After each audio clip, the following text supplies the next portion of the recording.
মোহনপুর মহকুমার পশ্চিম সিমনা বাজার থেকে 3 বাংলাদেশিকে গ্রেফতার করা হয়েছে। রবিবার সন্ধ্যায় সুন্দরটিলা ফাঁড়ির পুলিশ তাদের আটক করে। ধৃতরা হলো মনির হোসেন, নাজমুল হক এবং রিপন হোসেন।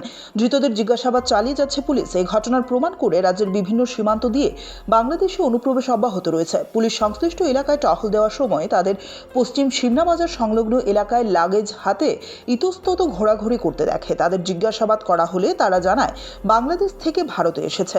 সাথে সাথে পুলিশ একটি শতপ্রণোদিত মামলা হাতে নিয়ে তাদের গ্রেফতার করে। ভারতে প্রবেশের কোনো বৈধ অনুমতিপত্র তাদের ছিল না।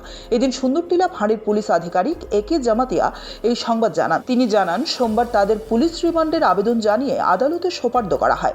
এই বাংলাদেশে অনুপ্রবেশ কাণ্ডে ভারতীয় কোনো টাউট জড়িত রয়েছে কিনা তা বিষয়টি খতিয়ে দেখছে পুলিশ।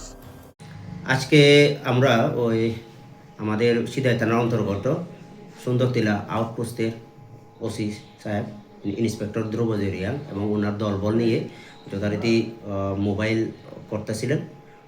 ওই সময়ে পশ্চিম সিমনা বাজারের কাছাকাছি যখন ওনার মোবাইল গাড়িটি পৌঁছে, তখন উনি 3 জন লোককে লাগেজ সহ হাঁটতে দেখেন এবং সন্দেহ করেন। এরপরে উনি তাদের কাছে গিয়ে তাদের জিজ্ঞাসাবাদ করেন এবং ওনারা জিজ্ঞাসাবাদে বলেন যে তারা বাংলাদেশি।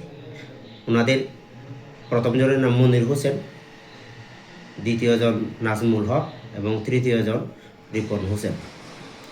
তো বাংলাদেশি তাদেরকে আটক করে জিজ্ঞাসাবাদ করা হয়, কিন্তু তাদের কোনো ভ্যালিড ডকুমেন্টস ছিল না।